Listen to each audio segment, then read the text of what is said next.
ایک بھائی نے سوال کیا ہے کہ حکمران کو کس وقت معزول کیا جا سکتا ہے اور حدیث میں جو کفر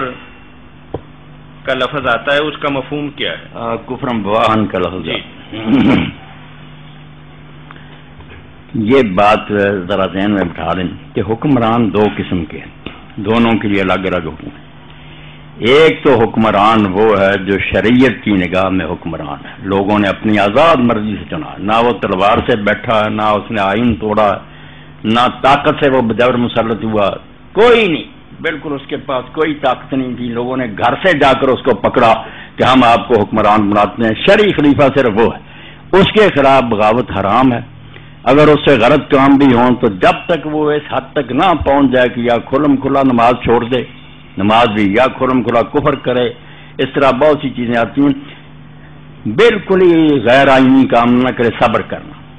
اصلاح کی کوشش کرنا، تدبیریں کرنی، مگر بغاوت نہیں کرنی، یہ اصل حکمران کی بات ہے۔ جو حکمران بذات خود ناجائز ہے، ایسے سمجھیں جیسے ایک حرام زادہ ہوتا ہے ایک حلال زادہ۔ حلال زادے کا احترام ہے دین میں، حرام زادے کا کوئی نہیں۔ جو غیر آئینی طریقے پر مسلط ہوا نا، اس کو جو حکمران کہتا ہے وہ بیوقوف حکمران وہ ہے ہی۔ ایسے سمجھیں جو کسی کی بیوی اغوا کر کے لے جائے تو وہ خامد ہی، وہاں حدیثیں پڑھی جائیں کہ خامد کا احترام کرو، خامد کا یہ، وہ خامد ہے،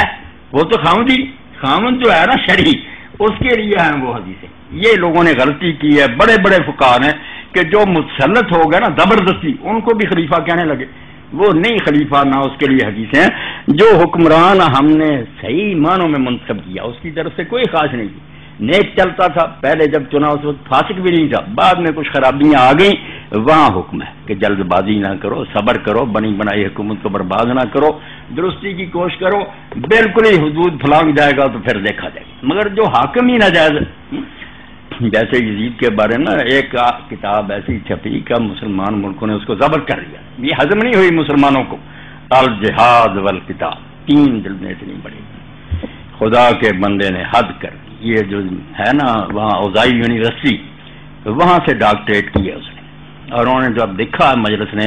کہ اگر پی ایچ ڈی سے آگے کوئی ڈگری ہوتی تو ہم اس بندے کو دیتے۔ جہاد کہتے ہیں ہم سارے، توبہ توبہ، ایک ایک مسئلے کو لے کر اس نے موجودہ قانون کے اس کے سامنے، اس نے جو بحث اس پر خلافت نے پر کی ہے نا، میرا ذہن اس سے صاف ہوا، ورنہ 1400 سال میں انہوں نے اتنا گند پھیلا دیا کہ جو ظالم بیٹھ جائے وہ خلیفہ۔ اس نے کہا شرم کرو، اغوا کرنے والا عورت کو خلیفہ ہوتا؟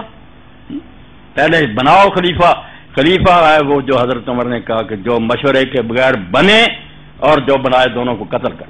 مسلمانوں کی حکومت تم کیوں زبردستی چھینتے ہو؟ اس لیے خلیفہ جو صحیح معنوں میں منتخب ہوگا اور انتخاب کے وقت عادل اور متقی ہوگا، غلط انتخاب اگر امت نے کیا وہ بھی نہیں، وہ اگر بعد میں کچھ غلط ہو جائے تو بڑی حد تک ہم صبر کریں گے، ٹھیک کرنے کی کوشش کریں گے، بالکل ہی لا قانونیت کرے گا پھر دیکھا جائے۔ مگر جو سرے سے ناجائز ہے نا، نطفہ حرام ہے، وہ ایک دن کے لیے بھی ایسا نہیں کہ ہم اس کی بات مانیں، وہ تو ہمارے بس میں ہو تو یہاں سے پکڑ کر اتار پھینک۔ اور امام حسین رضی کے جہاد کی اس نے یہی وضاحت کی کہ تاریخ پڑھو، یزید جس طرح سے آیا ہے، نیکی بڑی کو چھوڑو، اگر وہ ولی بھی ہوتا تو یہ رشوت دے کر اور ڈنڈے کے زور سے خلیفہ بنانا یہ اسلام میں ہے، ظلم ہو رہا تھا۔ اس لیے امام حسین رضی جب میدان میں آئے تو مسئلہ یہ نہیں تھا کہ وہ شراب پیتا ہی نہیں، مسئلہ یہ تھا کہ ایک شخص امت کا جو حق ہے اس کو غصب کیوں کر رہا ہے؟ امت چن رہی نہیں، زبردستی کسی کو لاکھ لاکھ روپیہ دیا جا رہا ہے، کسی کے سر پر تلوار رکھی جا رہی ہے، مسجد میں سپاہی کھڑے کر کے جھوٹا بیان دیا جاتا کہ انہوں نے بیعت کر لی۔ تو ایسی کتاب ہے، 3 جلدیں اللہ کے بندے نے لکھی، وہ تو اگر ترجمہ ہو جائے، مگر مسلمان حکومتوں نے کہا کوئی رکھ نہیں سکتا ہے، یہ ظالم خود غیر منتخب خلیفہ ہے، نہیں برداشت کیا۔ مولانا حکمرانوں کے ساتھ ساتھ ایک چھوٹی سی بات یہ ہے کہ آج کل تو جو 2 بندے لے کر ایک جماعت بناتا ہے وہی خلفاء والی حدیثیں اپنے حوالے سے پیش کرتا رہتا ہے کہ جو میری جماعت سے خارج ہو گیا وہ اسلام سے خارج ہو گیا۔ بالکل طاہر صاحب کی بات ہے، میرے پاس آتے رہتے ہیں کہ ہمارا آدمی جو ہے وہ قریشی ہے، اس نے پہلے اعلان کر دیا، ایک ہی آدمی، اس لیے آپ اس کی بات کریں، اس نے پہل کر دی۔ بھائی یار اس کو کس نے حق دیا تھا کہ وہ اعلان کرے؟ وہ خود ظالم ہے، امت سنتی، اس کو پسند کرتی، کوئی بات نہیں، خلافت مذاق بنا دی، بالکل بات ٹھیک ہے۔ 1-2 آدمی مل جاتے ہیں پھر فتویٰ دے دیتے ہیں کہ جو نہیں شامل وہ سب کافر ہیں، نعوذ باللہ، نعوذ باللہ، کافر کہتے ہیں۔ یہ فرقہ مسعودیہ اور جتنے ہیں یہی نہیں، آپ کی جو مطلب دینی جماعتیں ہیں اس میں آپ دیکھ لیں کہ میرے خیال 12 15 ایک جماعت کے اندر جماعتیں ہوں گی، لیکن ہر جماعت کہتی ہے کہ ہم صحیح ہیں، جو ہماری اطاعت سے نکل گیا وہ آپ سارے یہ ضمن بات سمجھیں کہ جہاں دین میں آتا کہ جماعت کا ساتھ دو، وہاں یہ نہیں کہ کسی آدمی نے کوئی پارٹی بنا لی ہے، دین کا کام کرنے کی اگر بنائی ہے بسم اللہ کریں کام، مگر یہ وہ الجماعت نہیں ہے جس میں شامل نہ ہونے سے کافر ہو جاتا۔ وہ الجماعت اپنے آپ بنی ہوئی ہے، مشرق سے مغرب تک جتنے مسلمان ہیں نا یہ ہیں الجماعت،